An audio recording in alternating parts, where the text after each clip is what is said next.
এবার শেষ ঠিকানা হলো আয়ুষ এবং ঈশানের কারাগারে। যে মুহূর্তে আশুতোষ প্রাণিক বলতে থাকে, আচ্ছা ইন্সপেক্টর আমাকে একটা কথা বলুন তো, যে মুহূর্তে তার ছোট ছেলে এবং দেবলীনার বিয়েটা ঠিক হয় সেই দিন বিয়ের আসরে কি এমন প্রমাণ নিয়ে এসেছিল তার বড় ছেলে বড় বৌমা? কি এমন এমন কিছু হয়ে গেল যার ফলে কিনা বিয়ে ভেঙে দিয়ে সেই দেবলীনাকে কারাগারে বন্দি করে রাখলো? আর এই অসহায় মেয়েটা দিনের পর দিন অন্ধকারে সেখানে ভুগছিল। আর যখন রীতিমতো সেখান থেকে বেরোতে সক্ষম হয়েছে, তার পরবর্তীতে এরাও তার একটা নাম দিয়ে দিল যে পুলিশের চোখে চকমা দিয়ে নাকি সেই মেয়েটা বেরিয়ে পড়েছে। ঠিক একইভাবে এই মেয়েটার সঙ্গেও সেই ঘটনা ঘটেছে, যেখানে তার বড় ছেলের জন্য যোগ্য পাত্রী বলে এই মেয়েটাকে মনে করেছিল। তখন তারা তদবির করে দেখেনি যে এই মেয়েটা তার ছেলের যোগ্য নয়। ঠিক বিয়ের আসরেই তাদের মনে হলো না, এই মেয়েটা খারাপ, এই মেয়েটা নোংরা, তাদের ছেলের এই মেয়েটা কিছুতেই যোগ্য নয়। তখনই কুসুম বলতে থাকে, হ্যাঁ এটা যে নিঃসন্দেহ সবাই চোখ বন্ধ করে বলে দিতে পারবে যে মেঘা ম্যাডাম একেবারেই যোগ্য নয় এই বাড়ির জন্য। তো আপনি আমাদের পারিবারিক ব্যাপারে কেন নাক গলাচ্ছেন বলুন তো?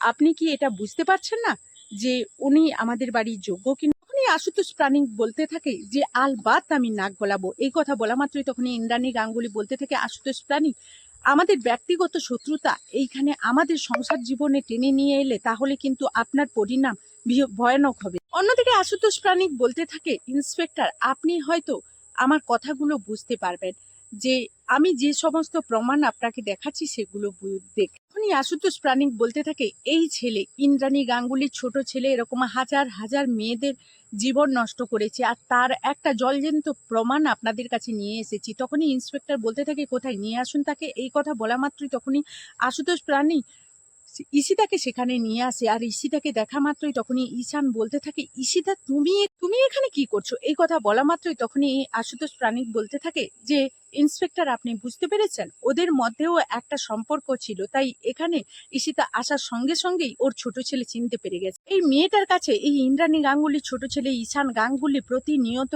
গিয়েছে, আর প্রতিনিয়ত গিয়ে তার সঙ্গে ঘনিষ্ঠতা করার চেষ্টা করেছে। আর তারপর মুহূর্তে এই মেয়েটা যখন ঈশান গাঙ্গুলিকে বলেছে তাকে বিয়ে করে তার মায়ের সামনে নিয়ে গিয়ে দাঁড় করাতে, তখনই সে পাল্টি খেয়ে যায় আর তার সঙ্গে যোগাযোগ করা টোটালি বন্ধ করে দেয়। এবং তারপর মুহূর্তে ঠিক একইভাবে ইন্দ্রাণী গাঙ্গুলি বড় ছেলেও এরকম হাজার হাজার মেয়ের সঙ্গে সম্পর্ক গড়েছে আর তাদের সঙ্গে এইরকম নোংরামো করেছে। এবং তার পরবর্তীতে নিজের দোষগুলো ঢাকার জন্য গাঙ্গুলি কোম্পানির ব্র্যান্ড অ্যাম্বাসেডর কুসুমকে বিয়ে করে এখন নিজের দোষগুলো ঢাকার চেষ্টা করছে।